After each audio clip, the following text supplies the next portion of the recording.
Desain tugas dan tagihan belajar yang efektif merupakan kunci keberhasilan pembelajaran berbasis kompetensi. Dengan merancang tagihan belajar yang tepat, kita dapat membantu siswa mencapai kompetensi yang diharapkan dan mempersiapkan mereka untuk menghadapi tantangan di dunia nyata. Jenis tagihan belajar sangat bergantung pada topik materi yang diajarkan. Setiap topik dapat memiliki tagihan belajar yang berbeda, disesuaikan dengan kompetensi dan indikator yang ingin dicapai. Tagihan belajar harus menjawab ranah belajar yang dikembangkan, yaitu kognitif, efektif, dan psikomotorik. Tagihan belajar harus dirancangkan sejak awal, bersamaan dengan perancangan tujuan, kompetensi, dan materi pelajaran, bukan tiba-tiba saat pelajaran berlangsung. Tagihan belajar harus terintegrasi dengan rencana pembelajaran atau satuan pembelajaran, atau bisa disebut dengan konsep MEP.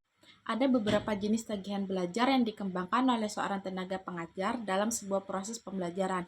Yang pertama, dari sudut ranah belajar meliputi kognitif, aspek pengetahuan, afektif, sikap, dan psikomotorik, skill atau keterampilan. Yang kedua, dari sudut materi atau konten, meliputi materi utama dan atau pokok yang bersumber dari buku wajib, materi penunjang dikembangkan dari buku-buku lain yang sejenisnya.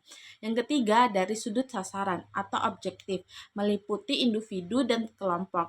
Yang keempat, ada dari sudut tempat atau place, kelas dan luar kelas, yaitu take home, karya wisata, studi wisata, kunjungan studi pustaka, belajar labor. Yang kelima, dari sudut kegiatan atau aktivis, hafalan, resume, paper, clipping, diskusi, seminar, presentasi, praktek, studi kasus, observasi, dan micro-teaching. Yang selanjutnya, yang keenam, ada dari sudut sifat atau karakter. Teguhan belajar harus bersifat pengayaan. Bis itu ada penguatan, ada empowerment,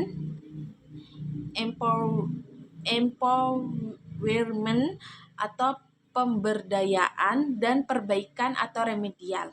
Selanjutnya, guru perlu memiliki buku catatan khusus untuk merekam perkembangan siswa selama pembelajaran. Buku ini mencatat seluruh rangkaian kegiatan siswa dari awal hingga akhir semester. Ini penting untuk memantau kemajuan individu dan memberikan umpan balik yang tepat. Selain buku catatan guru, siswa juga perlu memiliki buku penghubung sebagai alat komunikasi antara guru dan orang tua. Buku ini penting dalam pembelajaran berbasis kompetensi untuk melibatkan orang tua dalam proses pembelajaran, mengingat sebagian besar waktu siswa dihabiskan di rumah. Pembelajaran berbasis kompetensi menekankan belajar tuntas, artinya tidak ada beban berpikir yang tidak tuntas bagi siswa. Buku penghubung berperan penting dalam penguatan belajar tuntas di sekolah dan memberikan informasi kepada orang tua tentang materi yang telah dipelajari di sekolah sehingga dapat memberikan dukungan di rumah. Sumber informasi terbaik adalah para ahli atau profesional di bidangnya. Mereka tidak hanya memiliki pengetahuan rinci tentang pekerjaan dan tugas, tetapi juga pengalaman praktis dalam keterampilan yang dibutuhkan. Mereka juga memiliki informasi terkini mengenai teknik dan peralatan muktahir. Selain para ahli, sumber informasi lain yang dapat digunakan untuk melengkapi atau memvalidasi informasi adalah yang pertama adalah buku acuan, buku petunjuk, dan perpustakaan. Sumber tertulis yang memberikan informasi dasar dan teoritis. Yang kedua, ada film, VCD, dan bahan pandang lainnya.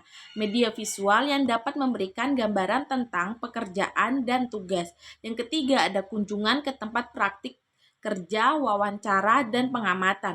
Pengalaman langsung di lapangan yang memberikan pemahaman kontekstual. Analisis tugas yang didasari informasi yang akurat dari berbagai sumber, terutama dari para ahli, dan melalui pengamatan langsung merupakan landasan penting dalam perancangan pembelajaran yang efektif.